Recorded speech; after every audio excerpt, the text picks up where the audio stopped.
University of Thessaloniki in Greece, and his recent research deals with ecotoxicology, and specifically with on topics related with the effects of pollutants in animal tissues.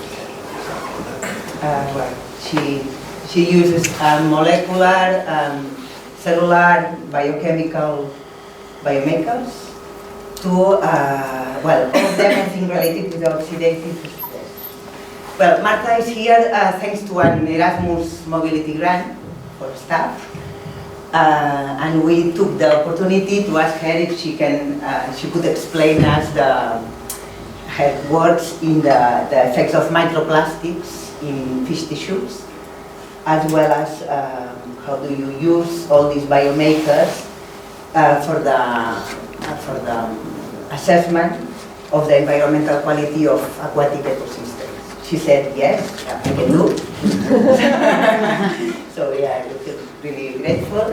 And now, well, I hope you find it interesting and very good. So, if you want. Thank you very much, Marta. I would like to thank you for your hospitality here in the Institute of Aquatic Ecology. And I want to thank you all for your presence here. This is a picture taken by my student that shows the very high degree of DNA damage of the cells when the fish were fed with microplastics. And this is what I'm going to explain to you in detail. During my research to find some material for notes for the students on ecotoxicology class, I came upon a non-scientific book on ecotoxicology, the title of which was Our Stolen Future. And because all the pollutants that are spread throughout the planet are huge, they are affecting our reproductive system and our nervous system. And all these pollutants, therefore, are threatening our fertility, our intelligence, and our survival. So, pollutants are stealing our future.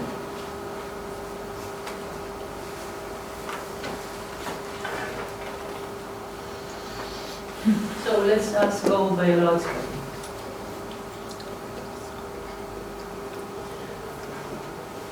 There are very many data on what the pollutants affect the humans. They affect, as I told you, the nervous system, the endocrine system, the immune system. They affect the reproduction, they affect the behavior, they affect our intelligence.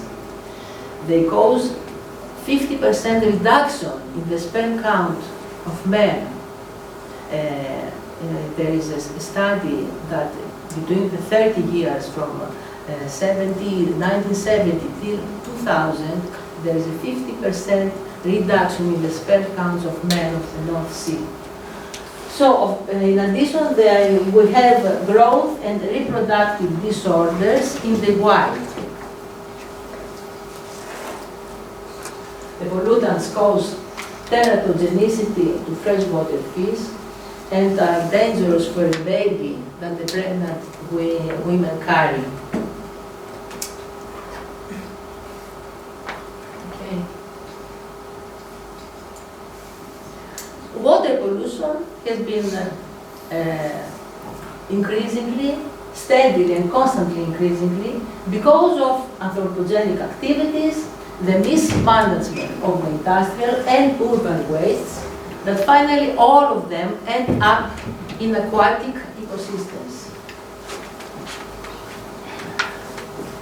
So the demand to study the effect of this increasing accumulation of pollutants is very high, is very urgent, is necessary. So there are two approaches to control the pollution. First is the chemical monitoring, and then is the biomonitoring. That's what biologists are studying. The biomonitoring is the study of pollution consequences on the organisms.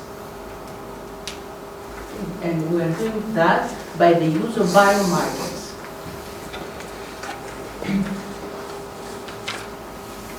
So, this biomonitoring, by the use of the very sensitive biomarkers, is of great significance, because this is an early warning tool for the detection of environmental quality. So what I'm going to talk about, I'm going to the first part, a brief introduction on pollutants, and especially on microplastics, because we are working on microplastics the recent years. The second part of my talk will be that these pollutants are internalized in the bodies, are metabolized, and what are the consequences of this internalization of the pollutants in the fish body. I'm going to stress very little oxidative stress and the production of reactive oxygen species that the pollutants cause. And on my third part, I'm going to present you some of our results that we have after we feed the fish with microplastics and what happened in their tissues. And our conclusions on that.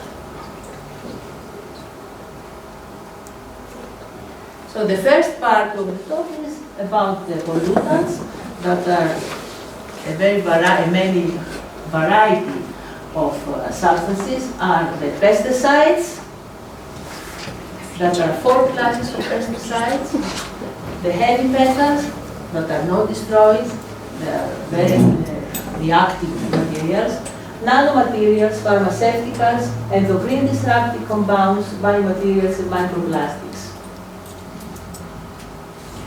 So the pollutants, the pesticides are these 4 classes of pesticides: the organophosphate, the carbamate, the organochlorine pesticides, and the pyrethroid pesticides. They act on the nervous system. Again, some of them are very persistent organic compounds. The heavy metals also have a relatively high intensity and are very toxic and poisonous at low concentrations. The thing is that these cannot be degraded or destroyed, and they enter the organism's body. These are common sources of pollutants that are from the waste of the industry, the urban waste, the vehicle emissions, fertilizer paints, and a lot of sources of heavy metals. Heavy metals also are concentrated in the animal's body. Another very interesting and very highly studied class of pollutants is this that with the name endocrine disruptors or endocrine disrupting chemicals. What are these? These are exogenous chemicals that affect the reproductive system. Okay, and causes adverse health effects in an intact organism or its progeny or its subpopulations. There is a very interesting slide of an American teacher that names the endocrine disrupting chemicals as hormone hackers, because these pollutants compete the action of hormones. This is the classical hormone action, that many hormones interact with the receptors and stimulate the synthesis of proteins, which then these proteins control tissue function. What these pollutants do is that they either mimic or block the action of hormone. And if they mimic the action of hormone, possibly we have overstimulation of hormone action, but if they block the hormone action, the normal signal fail to occur. Okay? So the body fails to respond properly.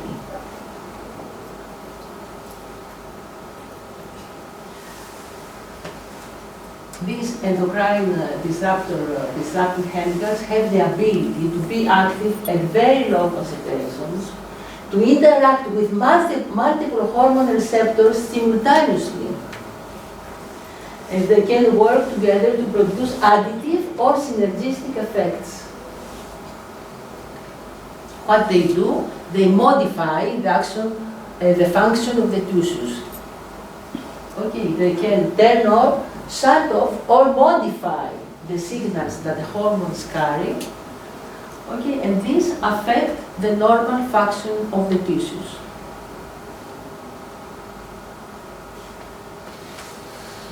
The very young people and the embryos are much more sensitive to these endocrine disrupting chemicals, and they are everywhere. Okay, the plastic bottles, containers, the liners of metal food cans, the detergents, the flame retardants, the food, the toys, the cosmetics, everything of them, endocrine disrupting chemicals is present.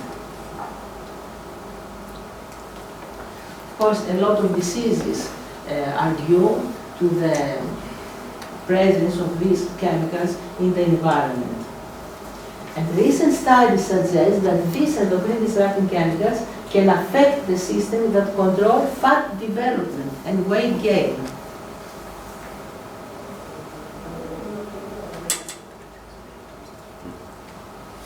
And of course, we have lower sperm counts in human beings after exposure to these chemicals.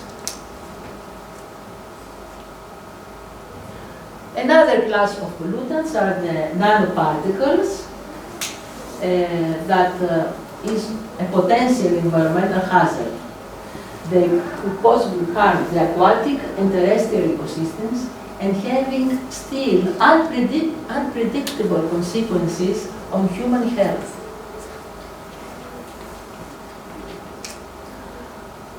In this class of pollutants belongs also microplastics, that we consider microplastics that are plastic particles, fibers, fragments, and films with size less than 5 millimeters.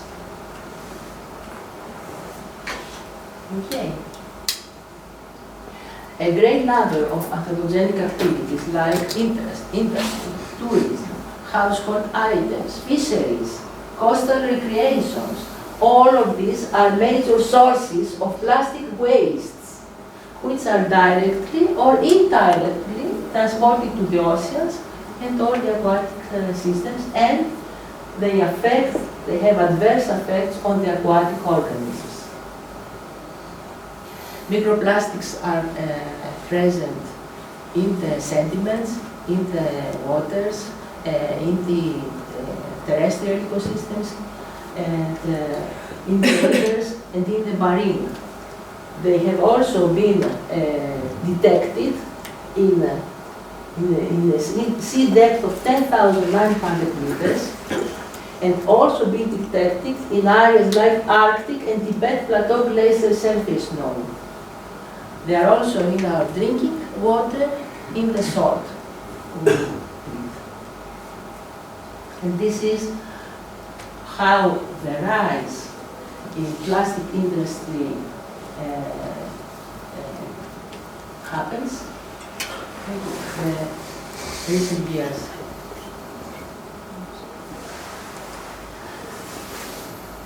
From all the plastic that it is wasted, it is thrown in the sea, the 79% is accumulated in landfills or in natural environments, and these cause huge environmental problems. So plastic pollution has become the #1 public enemy today. to their small size, they can translocate into our organs. And if they have a size less than 10 nanometers, they can enter also our tissues, okay, our liver, also cross the brain. They are found everywhere in the human's body.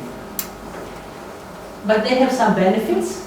They are very lightweight, they have durability and versatility.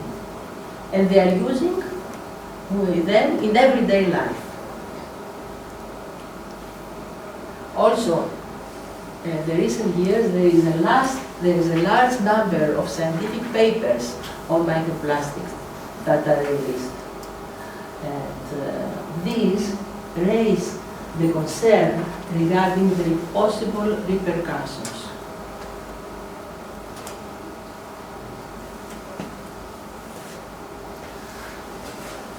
Okay, the reasons that the microplastics accumulate in the environment are many, but mainly because of their small size, which facilitates the accumulation in the food chain. Okay, of course this is very important, the ability to absorb pollutants on their substances. They have the ability to absorb a variety of pollutants. And of course, their resistance to degradation by microorganisms. So they're entering the food chain, particularly in the marine and the aquatic environments. The ingestions of microplastics have been shown by many researchers, and also we have found and we have measured that they are entering the body, the fish organism. And this is a cocktail of contaminants that are adhered to the plastics and makes their degradation much more difficult. So what happens in the future?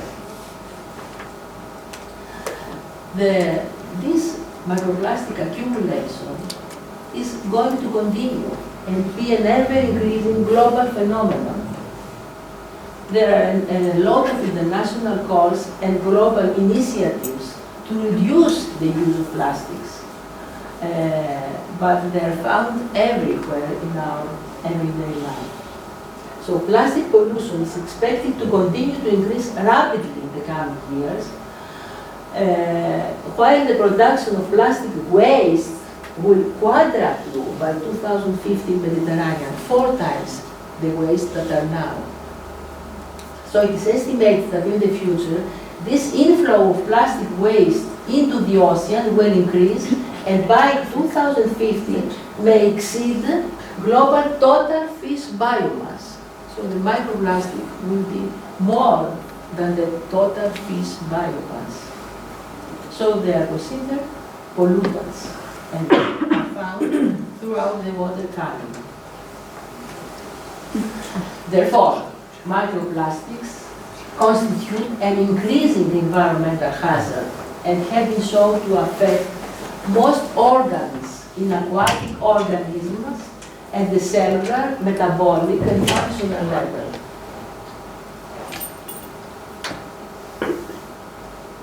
So I'm going to the second part of the talk, that is the uptake of these pollutants, the accumulation in the fish body, their metabolism, and the biological effects.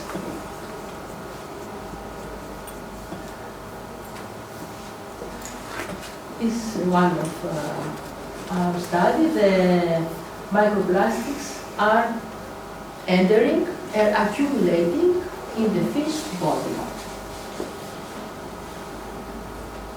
Let's see, we are studying that by Raman and FTIR spectroscopy. And this is a slide that I found in the internet, where the microplastics are uptaken either by the digestive system, by feed, or by the water, in the gills. They are uptaken, entering the body of of the fish, and they have the effects on the organs. They either have sublethal effects, either they cause disease, or they may have no effect.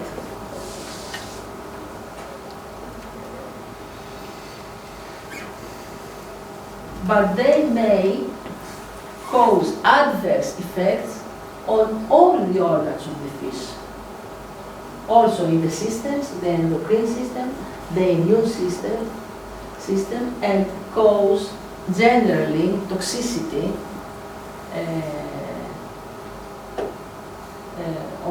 in several organs, okay, not the whole organism, but in isolated organs of the fish.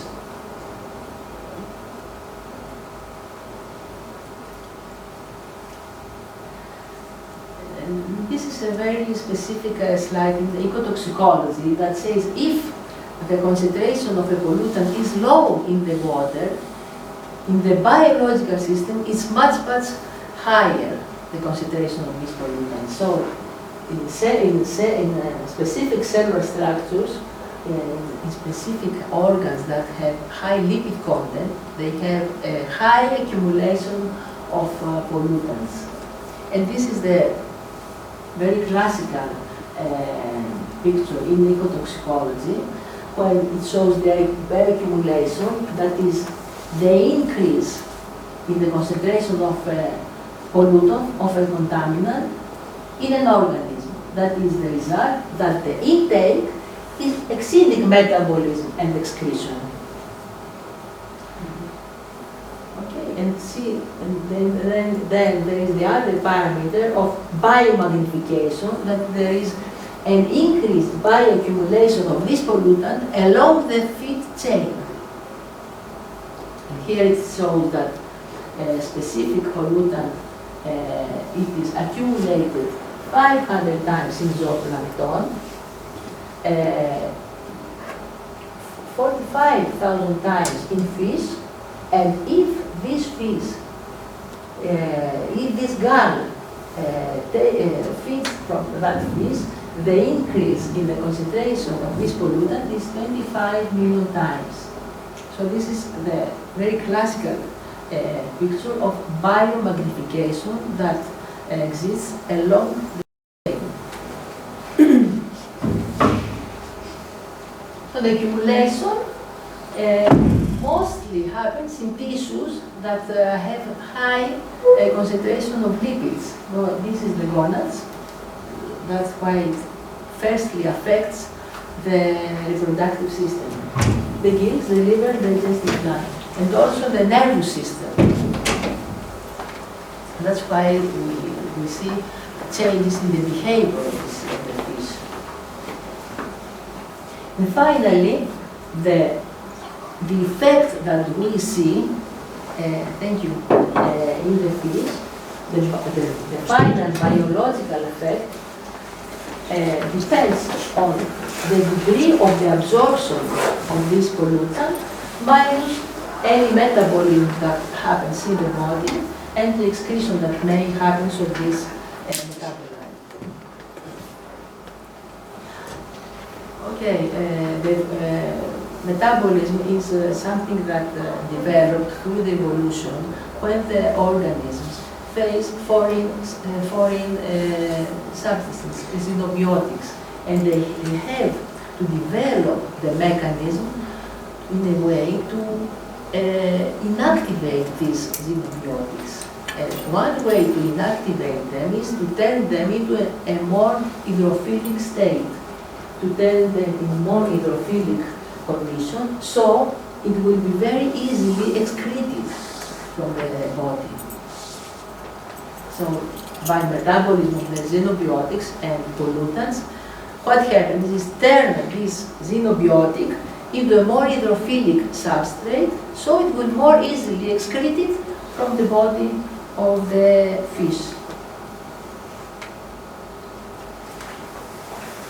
So we have the turn of this pollutant into a metabolite that may have a more potent or a less potent activity by the parent metabolite.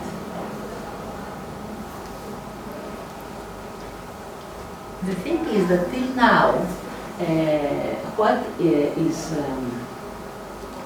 reported is that the microplastics cannot kill the film. What they do, that they provoke alterations in organism metabolism, in proteins production, and affecting thus their normal function. There are a lot of reports on invertebrates that the microplastics affect development, the growth, affects some enzymes that are antioxidant enzymes, enzymes of the immune system that are defending the body. Of course, they have observed reduction in the reproduction, oxidative stress, and neurotoxicity. These are results they have on invertebrates.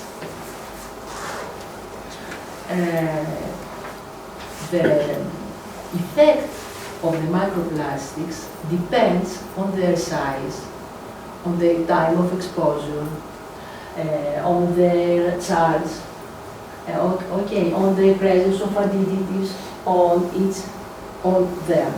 Okay. The first mechanism that is activated after the microplastics are internalized in the body are the immune cells. Okay, that are the doorkeepers of the body and helping the clearance of pathogens and xenobiotics. And what happens after the introduction of microplastics in the fish body is that the immune cells are activated and these foreign substrates are phagocytosed or micropinocytosed, undergo micropinocytosis or phagocytosis.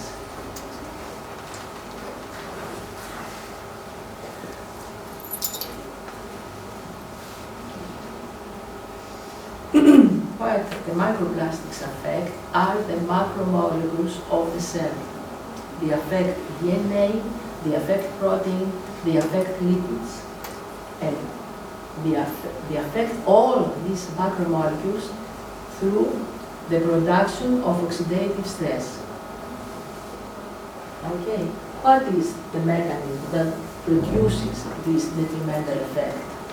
The mechanism is that all the pollutants and the microplastics act as endocrine disruptors. The microplastics produce oxidative stress.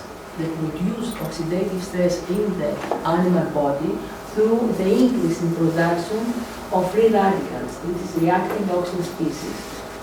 So they produce the increase of reactive oxygen species.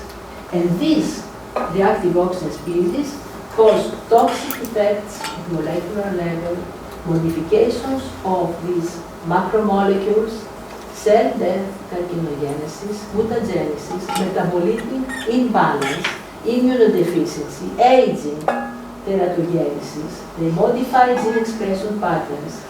They cause effects at tissue levels, immunosuppression, and endocrine disruption. That are some of the effects that have been reported on the effect of microplastics.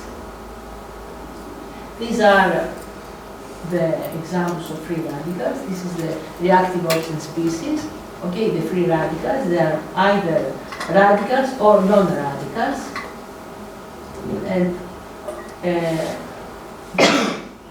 this is the term, how do we define free radicals? Free radical is an atom or a molecule that contains an unpaired electron in the outer surface.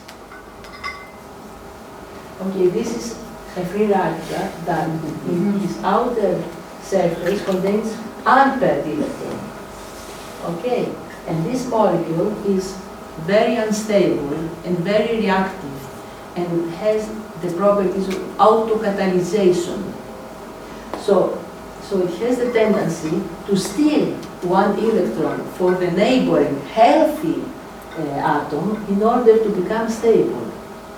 So it steals an electron, and this a healthy atom becomes a free radical. And this also, being a free radical, being an angry molecule and very reactive, has a tendency also to steal another electron for the next neighboring healthy atom. And this produces a chain of reaction that leads to oxidative stress. And so we have the oxidative stress, that is an imbalance of this balance. We have a balance in the normal state of the reactive oxygen species, okay, and they are the oxidant defense system. But if we have oxidative stress, we have this imbalance that turns in favor of the free radicals.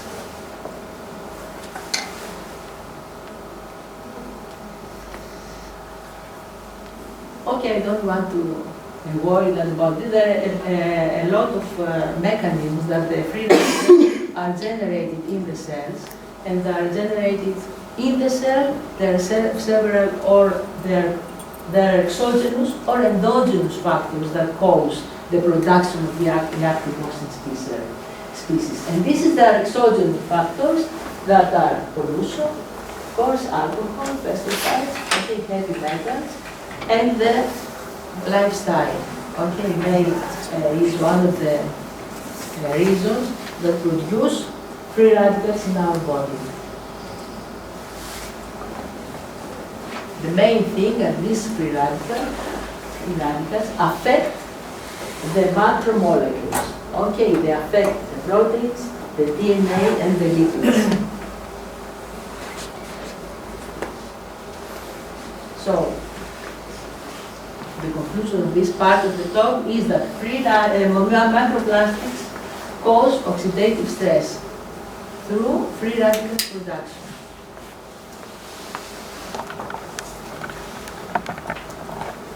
In my third part of my talk, I'm going to explain to you that we want to check, okay, the degree of pollution in the waters, in the environment. We have to either do chemical monitoring or biomonitoring. That biomonitoring is the study of the consequences of pollution on organisms.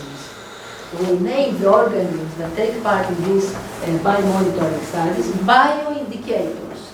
Okay, and we use the biomarkers, these parameters that we use in order to check the environment quality are called biomarkers. So what is biomarker? A biomarker is the measurement of any change of a parameter in an organism that is exposed to at least one type of organism. Okay, the biomarkers are reliable indicators of general stress in the organism.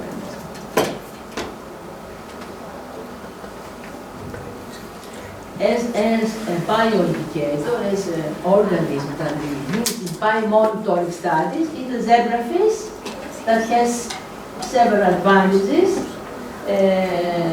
in the biomonitoring studies. And these advantages is that there is small size and easy growth at laboratory conditions.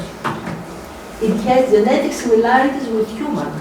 Zebrafish share 70% of their genes with human. It responds with sensitivity after the exposure to environmental contaminants. So our experiments are made using zebrafish or perk.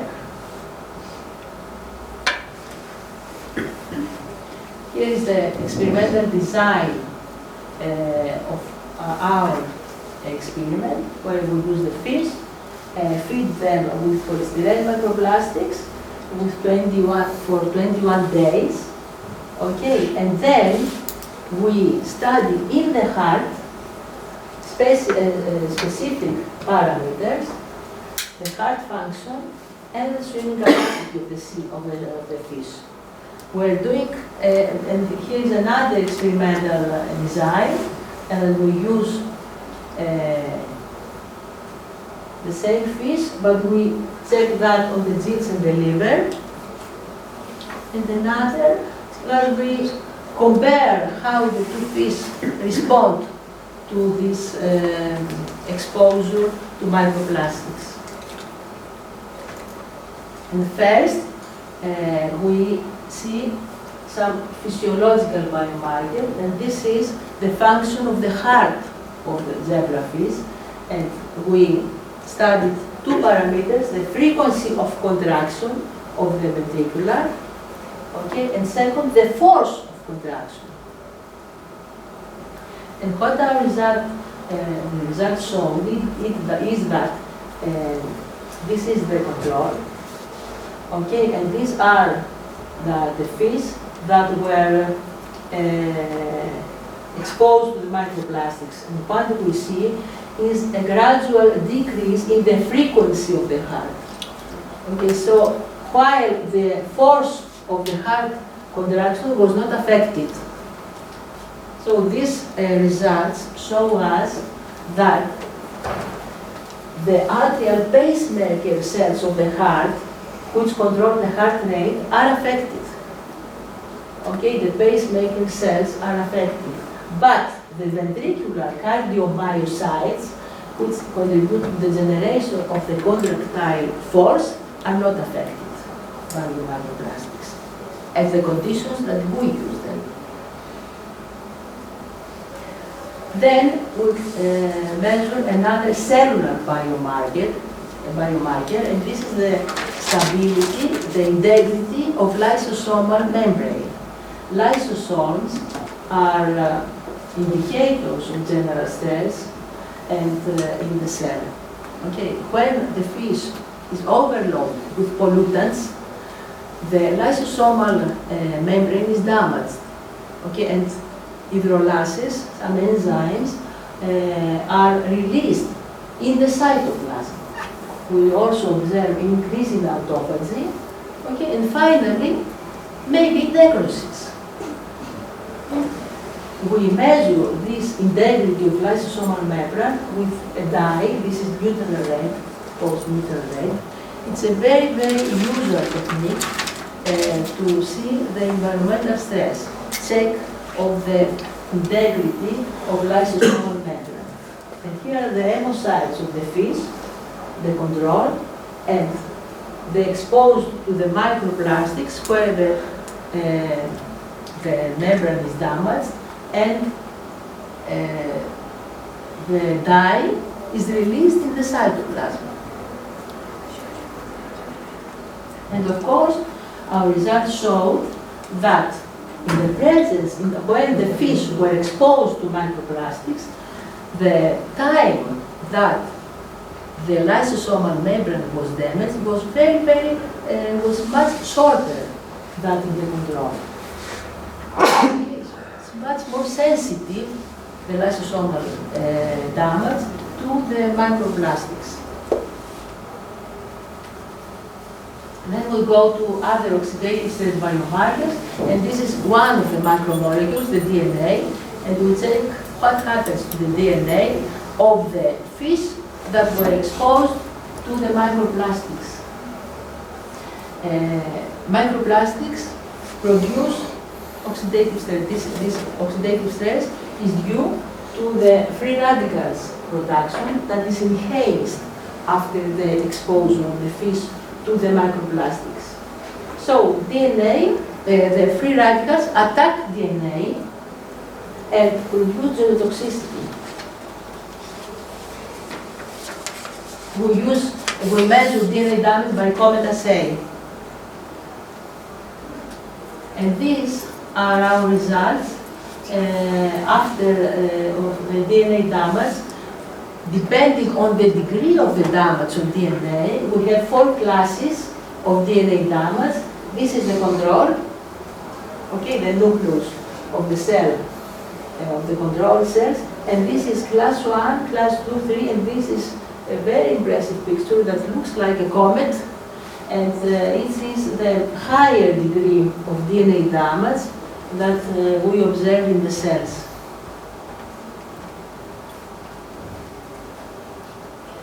This is also one photograph from our students, and that is the class 4, the maximum degree of DNA damage. And our results showed that there is a significant increase in DNA damage, almost 100 times higher in comparison to the control in zebrafish heart. And here are results on also the increase in DNA damage in liver and gills of the fish after exposure to microplastics. So, microplastics affect DNA and cause DNA damage.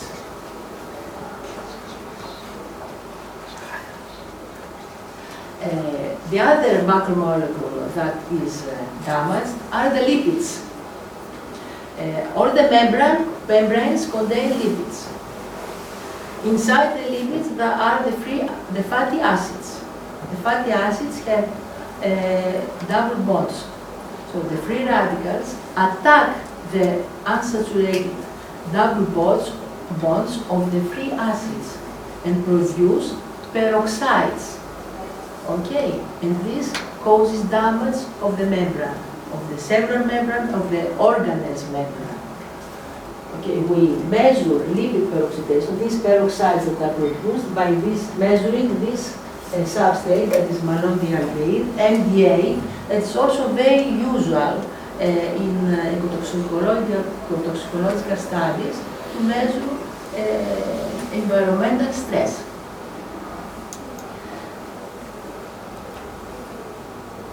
This biomarker is widely used as an oxidative stress biomarker.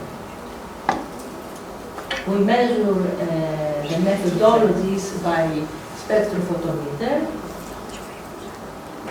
and these are our results on this lipid peroxidation occurrence after the exposure of fish to microplastic. This is fish heart, and this is also liver and gills in two types of fish. The Danioreo is a zebrafish and the perca after the exposure to microplastics. So, microplastics cause lipid peroxidation in cell membranes. Then we check the other macromolecule of the cell, that is proteins. Do microplastics affect proteins? And the free radicals also attack the side chains amino acids of the proteins and modify them. In addition, proteins are enzymes. So microplastics affect the catalytic center of the enzymes, so they either reduce or terminate enzymatic activity. In addition, proteins are structural, take part in the structural bone of the cell, and microplastics change their conformation. We measure oxidation of proteins by ELISA assay using antibodies, and our results show that there is a significant increase in protein oxidation, okay, in liver in gills, after the fish were fed with polystyrene microplastics. So, till now, our results show that microplastics cause free radicals overproduction that causes detrimental damages to cell macromolecules as DNA, proteins, and lipids that affects the cellular membranes. In addition, we checked this another biomarker, another protein that is ubiquitin. Ubiquitin has been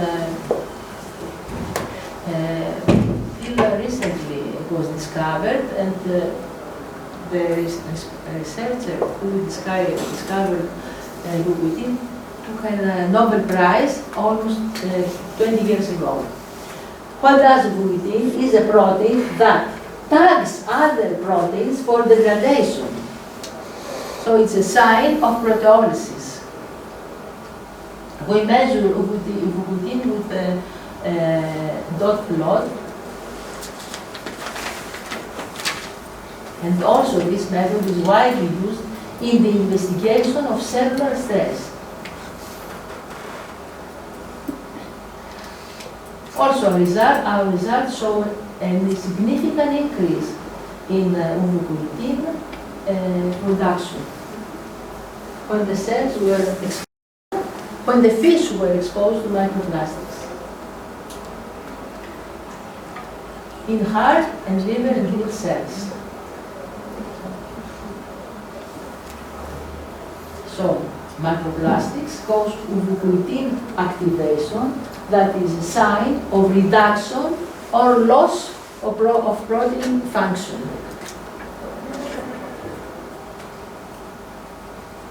And we went on and checked some other molecular biomarkers, that is apoptosis and autophagy. Apoptosis is a programmed cell death process that is a very regulated, controlled process that gives advantages during an organism's life. We measure apoptosis during measuring two parameters, the ratio of apoptotic proteins and family of enzymes that are caspases. So our results show that caspases also were activated,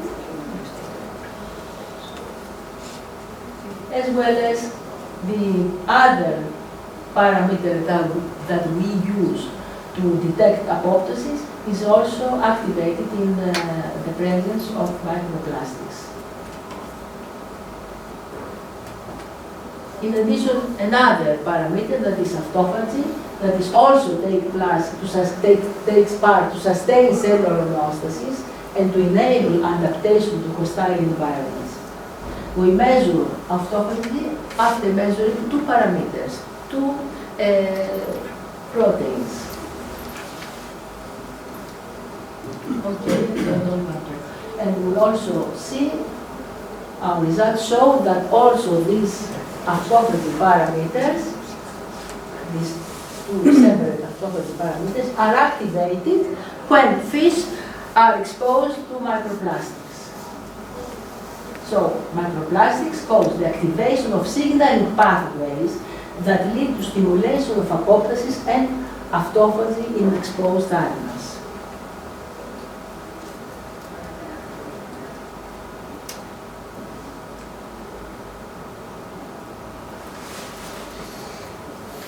The cellular metabolism is activated or is modified after the fish is exposed to microplastics. So we see what happens to some key metabolites in the cell, okay, by using metabolomics.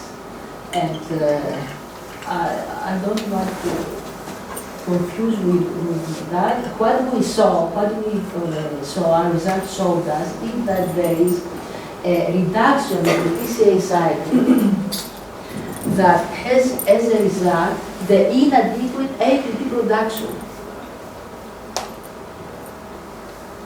In addition, our results show that several amino acids were reduced when the feet were exposed to microplastic, that shows a reduced protein metabolism.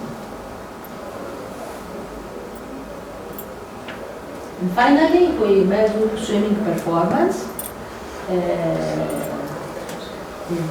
zebrafish, and our results showed that swimming capacity was significantly reduced in the exposed microplastics fish.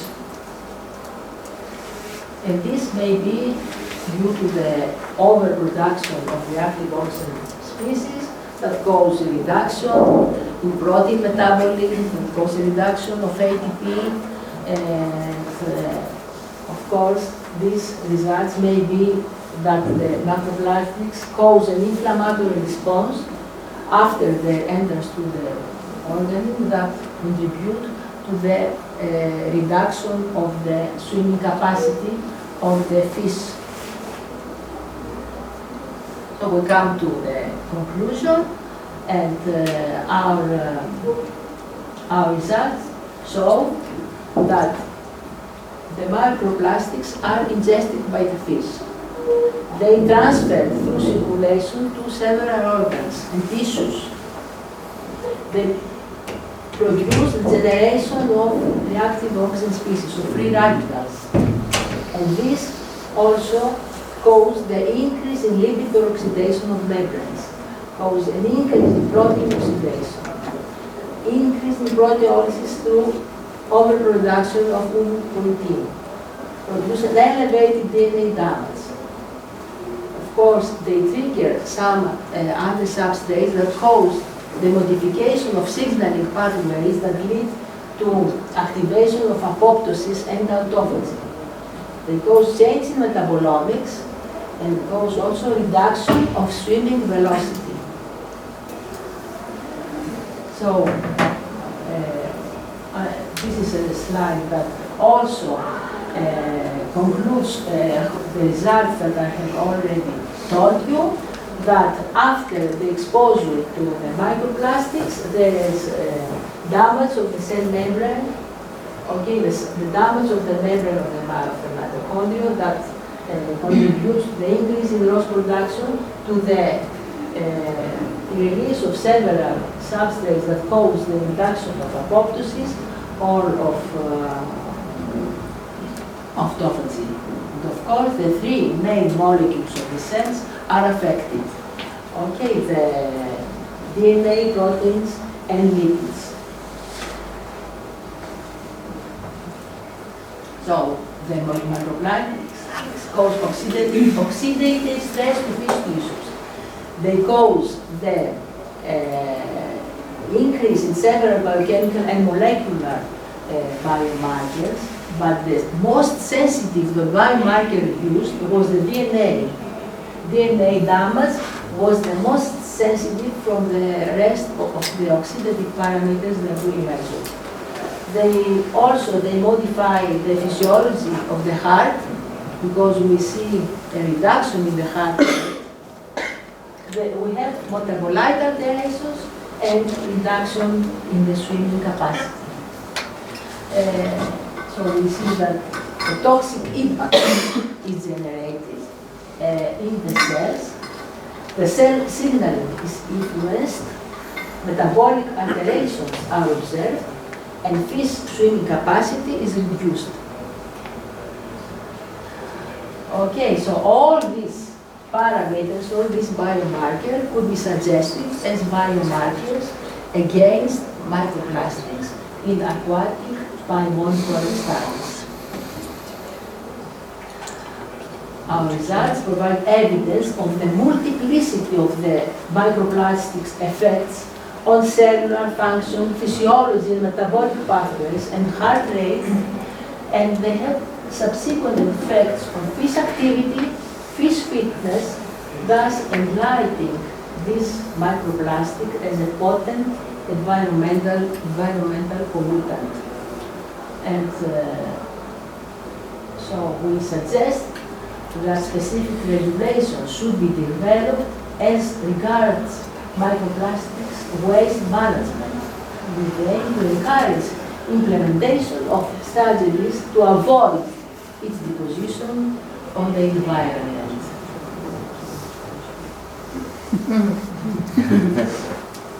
And this is my collaborators, and this is some of our publications, our recent publications. And thank you for your attention.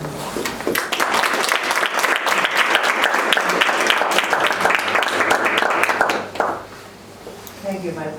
It's terrible, but it's better to know than